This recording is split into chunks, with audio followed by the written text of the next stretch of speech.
औज़ुबिल्लाहिमिनश्शैतानिर्रजीम बिस्मिल्लाहिर्रहमानिर्रहीम। I am your chemistry teacher Shahzeb Kiyani और आज हम लोग डिस्कस करेंगे प्रेपरेशन ऑफ अल्काइंस के बारे में। Preparation of alkynes. Alkynes are important hydrocarbons. Alkynes important hydrocarbons हैं जिनमें carbon to carbon triple bond मौजूद होता है। ठीक है, तो carbon to carbon triple bond वाले कंपाउंड्स को अल्काइंस कहा जाता है। अल्काइंस को दो मेथड से, वैसे तो अल्काइंस को प्रिपेयर करने के काफ़ी मेथड हैं, लेकिन 10th क्लास के इस सिलेबस में सिर्फ दो मेथड्स को डिस्कस किया गया। पहला मेथड है डीहाइड्रोहेलोजिनेशन ऑफ विसिनल डाइहैलाइड और दूसरा मेथड है डीहेलोजिनेशन ऑफ टेट्राहैलाइड। हम सबसे पहले पहला मेथड डिस्कस करते हैं जो कि है डीहाइड्रोहेलोजिनेशन ऑफ विसिनल डाइहैलाइड। डीहाइड्रोहेलोजिनेशन पढ़ने से पहले आपको इस हेडिंग को क्रैक करना होता है। डी का मतलब है, डी मीन्स रिमूवल। इसी तरह से रिमूवल ऑफ हाइड्रो का वर्ड जहाँ पर आ जाता है, रिमूवल ऑफ हाइड्रोजन। ठीक है, और जहाँ वर्ड आ जाता है हेलो, इसका मतलब है रिमूवल ऑफ हेलोजन यानी एक्स, जिससे मुराद है like bromine, like chlorine etcetera. और जहाँ जिनेशन आ जाता है इसका मतलब है इट इज़ अ प्रोसेस, ये कोई प्रोसेस है। तो it is the process of removal of hydrogen, it is the process of removal of hydrogen and halide respectively. Vicinal, vicinal कहते हैं साथ साथ। ठीक है, विसिनल कहते हैं साथ साथ, जो एक दूसरे के बिल्कुल साथ हैं, या कह लें जी के नियर बाय। डाई का मतलब है टू, ऐसे हाइड्रोकार्बन जिनमें साथ साथ वाले कार्बन पर दो हेलोजन्स मौजूद हैं, दो हेलाइड ग्रुप मौजूद हैं।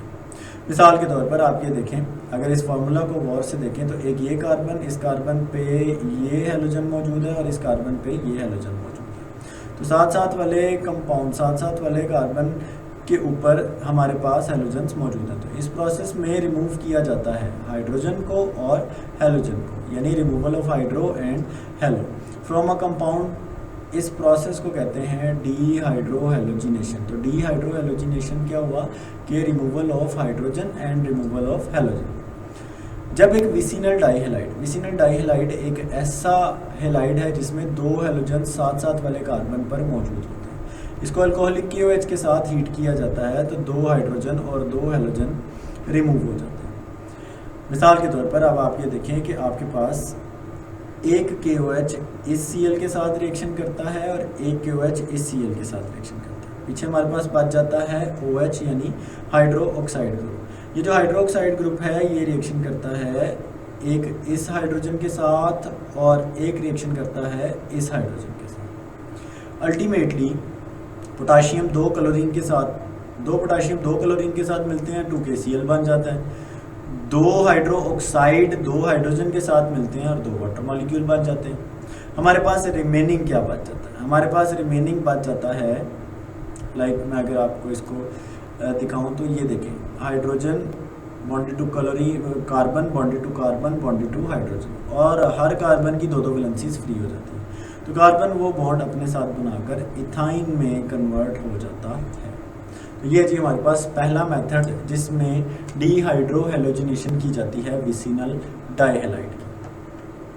बात करते हैं सेकंड मेथड की। सेकंड मेथड के अंदर डीहेलोजिनेशन की जाती है। जैसा कि मैं आपसे पहले डिस्कस कर चुका, डी कहते हैं रिमूवल को, डी मीन्स रिमूवल। डीहेलो, हेलो का मतलब है द रिमूवल ऑफ हेलोजन। ठीक है, और हेलोजन मोस्ट कॉमनली जो हेलोजन आपको देखने को मिलती है वो मिलती है क्लोरीन या फिर ब्रोमीन। ठीक है, तो या तो आप रिमूवल करेंगे क्लोरीन का या फिर रिमूवल किया जाएगा ब्रोमीन का। तो the removal of halogen, halogen का रिमूवल किया जाता है फ्रॉम एडजेसेंट कार्बन, साथ साथ वाले कार्बन से, इज कॉल्ड डीहेलोजिनेशन।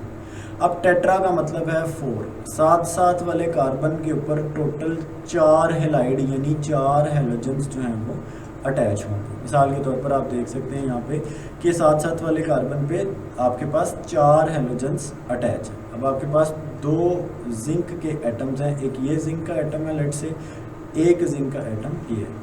ये जिंक का एटम इस क्लोरीन और इस क्लोरीन के साथ बॉन्ड बनाता है और ये कन्वर्ट हो जाता है ZnCl2 में। सिमिलरली ये जिंक का एटम इन दो Cl के साथ बॉन्ड बनाकर कन्वर्ट हो जाता है ZnCl2 में और रिमेनिंग हमारे पास बच जाता है ethyne. So this is dehalogenation of tetra halides. I hope so आपको समझ आ गया होगा। इसकी आपने रिटर्न प्रैक्टिस करनी है। जब तक आप इसकी रिटर्न प्रैक्टिस नहीं करते तब तक आपको इसका कॉन्सेप्ट क्लियर नहीं होता। See you guys in my next video. Take care. अल्लाह हाफिज़।